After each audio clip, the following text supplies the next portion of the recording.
In this video, I'm going to talk you through how to install WordPress on your own site. Before you get started though, there are a few things that you're going to need. You're going to need a domain name, and you're going to need hosting.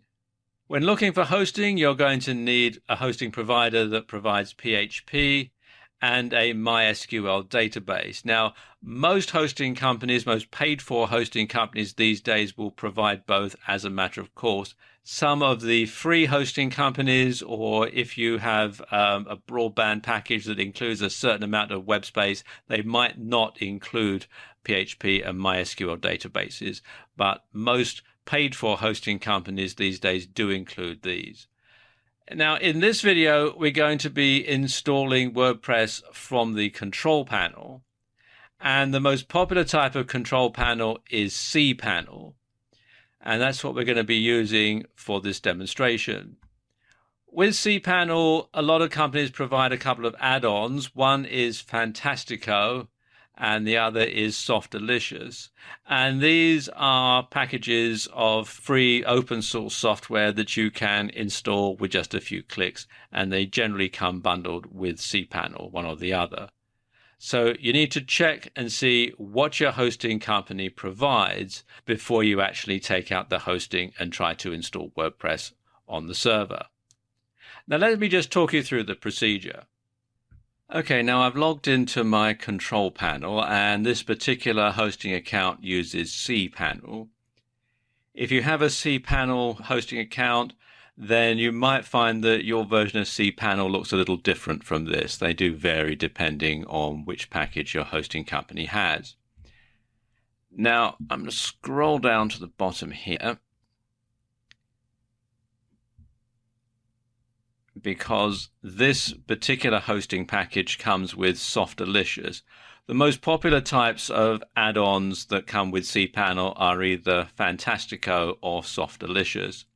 If your hosting package doesn't include those, you might find that your hosting company has got WordPress in another box up here, because it is a very popular application.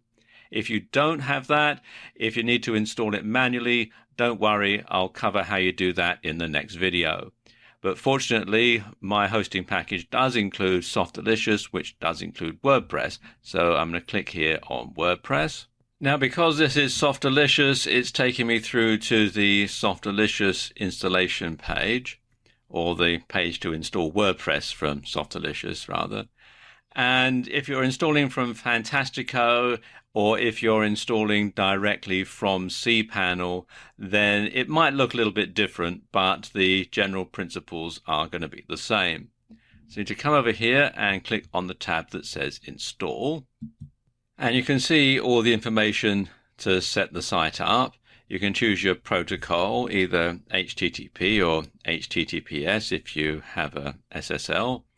You can choose the domain. Normally, there'll only be one domain on this drop-down menu.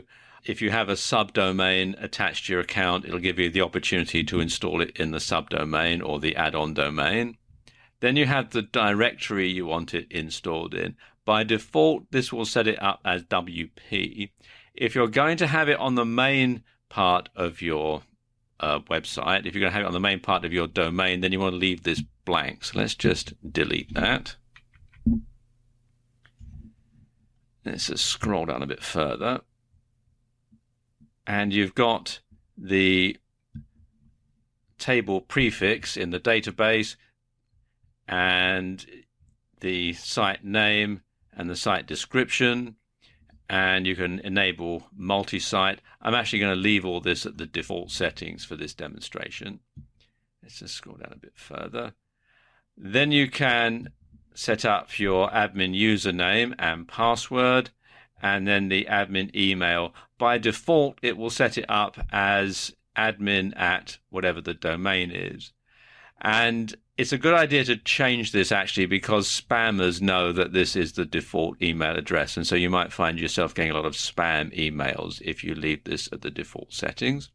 You can set your language. By default it's English, but if I click on the menu here, you can see you've got all sorts of different ones that you can have. You can also, this is a good idea to check this box that says limit login attempts, because this will basically block out anyone who tries to hack into your WordPress blog. Sometimes people will try and hack into your site by accessing the admin area, and this will lock them out after they've put in the wrong password a certain number of times. Just scroll down a bit and look at the advanced options. Again, you can set all these. You've got automated backups, etc., etc. I'm going to leave all this at the default settings for this demonstration. Let's just close that. Then you can select a theme, and as it says, it's optional.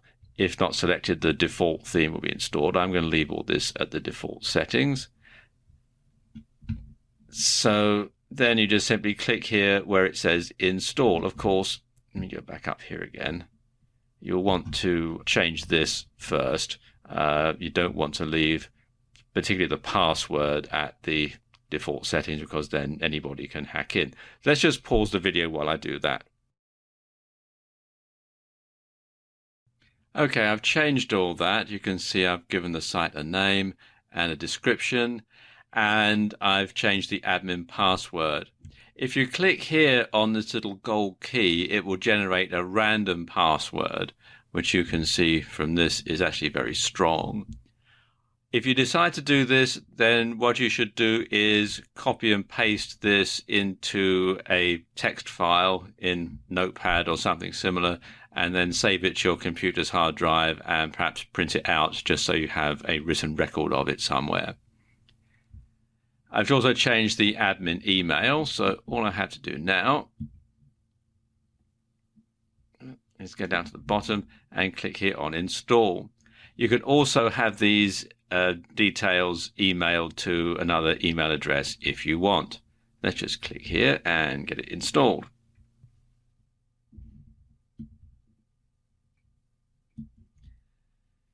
And there we go. It's working all this through, and it says this may take 3 to 4 minutes. So, except it didn't take 3 to 4 minutes. There we go. It's done right away. And you can see you've got the URLs, including the admin URL. You can also send a tweet if you're on Twitter to tell people that you've got your new WordPress website set up. But let's just click here and we'll log into the admin panel. I just need to enter my username and password, and then click on login. And there we go. You can see that this WordPress dashboard is similar to the WordPress.com dashboard that we looked at in the last video, but it does have more functionality. For example, you've got plugins here, and it's telling me that one of them needs updating. But other than that, it's actually very simple. Okay, that's how you can install WordPress on your site via cPanel. If you don't have the WordPress installation script as part of your hosting package, you'll need to install it manually. And I'll show you how to do that in the next video.